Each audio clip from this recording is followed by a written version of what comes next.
رب تعالیٰ جل شانہ کا قرآن پاک میں ارشاد ہے، جس کا ترجمہ آپ ان سے کہہ دیجئے کہ اگر تمہارے باپ اور تمہارے بیٹے اور تمہارے بھائی اور تمہاری بیویاں اور تمہارا کنبہ اور وہ مال جو تم نے کمائے ہیں اور وہ تجارت جس میں نکاسی نہ ہونے کا تم کو اندیشہ ہو اور وہ گھر جن کو تم پسند کرتے ہو، اگر یہ سب چیزیں تم کو اللہ سے اور اس کے رسول پاک صلی اللہ علیہ وآلہ وسلم سے اور اس کی راہ میں جہاد کرنے سے زیادہ پیاری ہوں تو تم منتظر رہو یہاں تک کہ رب تعالیٰ جل شانہ اپنا حکم بھیج دیں،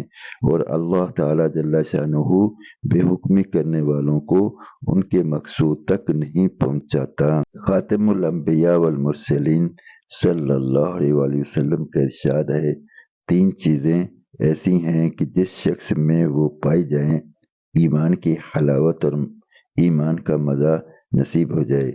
ایک یہ کہ اللہ اور اس کے رسول پاک صلی اللہ علیہ وآلہ وسلم کی محبت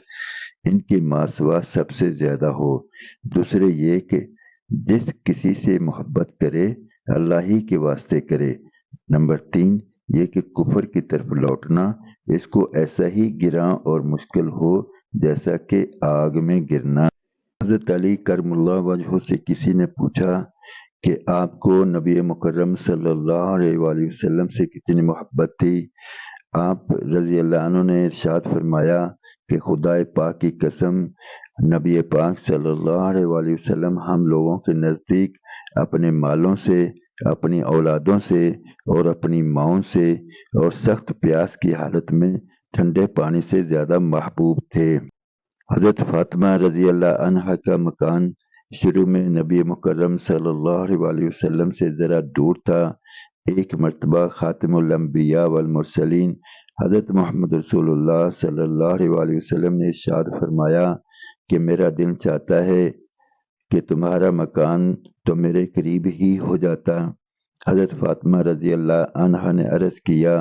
کہ حارثہ رضی اللہ عنہ کا مکان آپ کے قریب ہے، ان سے فرما دیں کہ میرے مکان سے بدل لیں۔ نبی مکرم صلی اللہ علیہ وآلہ وسلم نے فرمایا ان سے پہلے بھی تبادلہ ہو چکا ہے، اب تو شرم آتی ہے۔ حضرت حارثہ رضی اللہ عنہ کو اس کی اطلاع ہوئی تو فوراً حاضر ہو کر عرض کیا، یا رسول اللہ صلی اللہ علیہ وآلہ وسلم، مجھے معلوم ہوا ہے کہ آپ فاطمہ رضی اللہ عنہا کا مکان اپنے قریب چاہتے ہیں، یہ میرے مکانات موجود ہیں، ان سے زیادہ قریب کوئی مکان بھی نہیں، جون سا پسند ہو بدل لیں۔ یا رسول اللہ صلی اللہ علیہ وآلہ وسلم، میں اور میرا مال تو اللہ اور اس کے رسول ہی کا ہے۔ یا رسول اللہ صلی اللہ علیہ وآلہ وسلم، جو مال آپ لے لیں وہ مجھے اس سے زیادہ پسند ہے اس مال سے جو میرے پاس رہے۔ نبی مکرم صلی اللہ علیہ وآلہ وسلم نے ارشاد فرمایا، سچ کہتے ہو، اور برکت کی دعا کی اور مکان بدل لیا۔ ایک صحابی نبی مکرم صلی اللہ علیہ وآلہ وسلم کی خدمت میں حاضر ہوئے اور عرض کیا، آپ کی محبت مجھے میری جان و مال اور اہل و عیال سے زیادہ ہے۔ میں اپنے گھر میں ہوتا ہوں اور آپ کا خیال آ جاتا ہے تو صبر نہیں آتا یہاں تک کہ حاضر ہوں اور آ کر زیارت کر لوں۔ مجھے یہ فکر ہے موت تو آپ کو بھی اور مجھے بھی ضرور آنی ہی ہے، اس کے بعد آپ تو انبیاء علیہ السلام کے درجہ پر چلے جائیں گے، تو مجھے یہ خوف رہتا ہے پھر میں آپ کو نہیں دیکھ سکوں گا۔ حضور اکرم صلی اللہ علیہ وسلم نے اس کے جواب میں سکوت فرمایا۔ حضرت جبرائیل علیہ السلام یہ آیات لے کر آئے جن کا ترجمہ ہے، جو شخص اللہ اور اس کے رسول کا کہنا مان لے گا تو ایسے اشخاص بھی جنت میں ان حضرات کے ساتھ ہوں گے جن پر اللہ تعالیٰ نے انعام فرمایا، یعنی انبیاء علیہم السلام، صدیقین، شہداء اور صلحاء۔ یہ حضرات بہت اچھے رفیق ہیں اور ان کے ساتھ رفاقت محض اللہ کا فضل ہے، اور اللہ تعالیٰ جل شانہ خوب جاننے والے ہیں ہر ایک کے عمل کو۔ ایک مرتبہ ایک انصاری صحابی رضی اللہ عنہ حاضر خدمت ہوئے اور نہایت غمگین تھے۔ نبی مکرم صلی اللہ علیہ وآلہ وسلم نے فرمایا، غمگین کیوں ہو؟ عرض کیا، یا رسول اللہ صلی اللہ علیہ وآلہ وسلم، ایک سوچ میں ہوں۔ آپ صلی اللہ علیہ وسلم نے دریافت فرمایا، کیا سوچ ہے؟ عرض کیا، یا رسول اللہ صلی اللہ علیہ وآلہ وسلم، ہم صبح شام حاضر خدمت ہوتے ہیں، آپ کی زیارت سے معزوز ہوتے ہیں، آپ کی خدمت میں بیٹھتے ہیں۔ کل کو آپ تو انبیاء علیہ السلام کے درجے پر پہنچ جائیں گے، ہماری وہاں تک رسائی نہیں ہوگی۔ نبی مکرم صلی اللہ علیہ وسلم نے اوپر والی آیت تلاوت فرمائی تو اس صحابہ نے عرض کیا، یا رسول اللہ صلی اللہ علیہ وآلہ وسلم، یہ تو ظاہر ہے نبی کو امتی پر فضیلت ہے اور جنت میں اس کے درجات اونچے ہوں گے، تو پھر اکٹھا ہونے کی کیا صورت ہوگی؟ نبی مکرم صلی اللہ علیہ وآلہ وسلم نے ارشاد فرمایا، اوپر کے درجہ والے نیچے کے درجہ والوں کے پاس آئیں گے، ان کے پاس بیٹھیں گے، بات چیت کریں گے۔ حضور اکرم صلی اللہ علیہ وسلم کا ارشاد ہے، مجھ سے بہت محبت کرنے والے بعض ایسے لوگ ہوں گے جو میرے بعد پیدا ہوں گے، اور ان کی یہ تمنا ہوگی، کاش اپنے اہل و عیال اور مال کے بدلے میں وہ مجھے دیکھ لیتے۔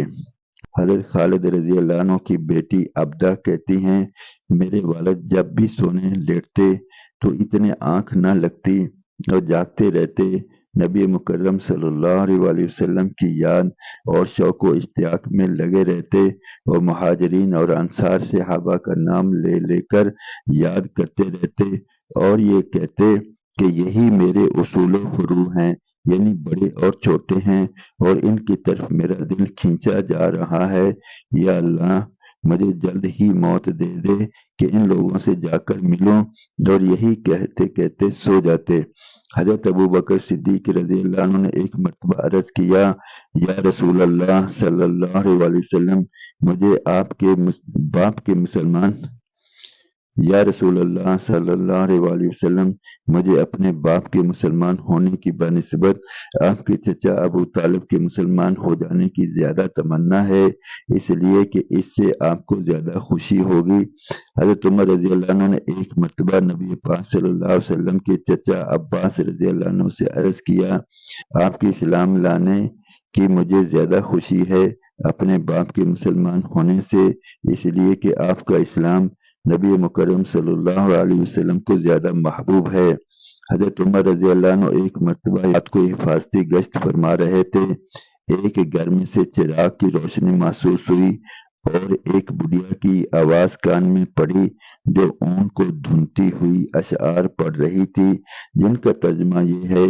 کہ محمد صلی اللہ علیہ وسلم پر نیکوں کا درود پہنچے اور پاک صاف لوگوں کی طرف سے جو برگزیدہ ہوں ان کا درود پہنچے۔ بے شک یا رسول اللہ صلی اللہ علیہ وسلم، آپ راتوں کو عبادت کرنے والے تھے اور آخری راتوں کو رونے والے تھے، کاش مجھے یہ معلوم ہو جاتا کہ میں اور میرا محبوب کبھی اکٹھے ہو سکتے ہیں یا نہیں، اس لیے کہ موت مختلف حالتوں میں آتی ہے، نامعلوم میری موت کس حالت میں آئے اور نبی مکرم صلی اللہ علیہ وسلم سے مرنے کے بعد ملنا ہو سکے یا نہ ہو سکے۔ حضرت عمر رضی اللہ عنہ بھی ان اشعار کو سن کر رونے بیٹھ گئے۔ حضرت بلال رضی اللہ عنہ کا قصہ تو مشہور ہے ہی کہ جب ان کے انتقال کا وقت ہوا تو ان کی بیوی جدائی پر رنجیدہ ہو کر کہنے لگیں کہ ہائے افسوس، وہ کہنے لگے سبحان اللہ، کیا مزے کی بات ہے، کل کو محمد صلی اللہ علیہ وسلم کی زیارت کریں گے اور ان کے صحابہ سے ملیں گے۔ حضرت ابو سفیان رضی اللہ عنہ نے ایک مرتبہ فرمایا، میں نے کبھی کسی کو کسی کے ساتھ اتنی محبت کرتے نہیں دیکھا جتنی محمد کریم رؤوف الرحیم صلی اللہ علیہ وسلم کی جماعت کو ان سے محبت کرتے دیکھا۔ نبی پاک صلی اللہ علیہ وسلم کے صحابہ کے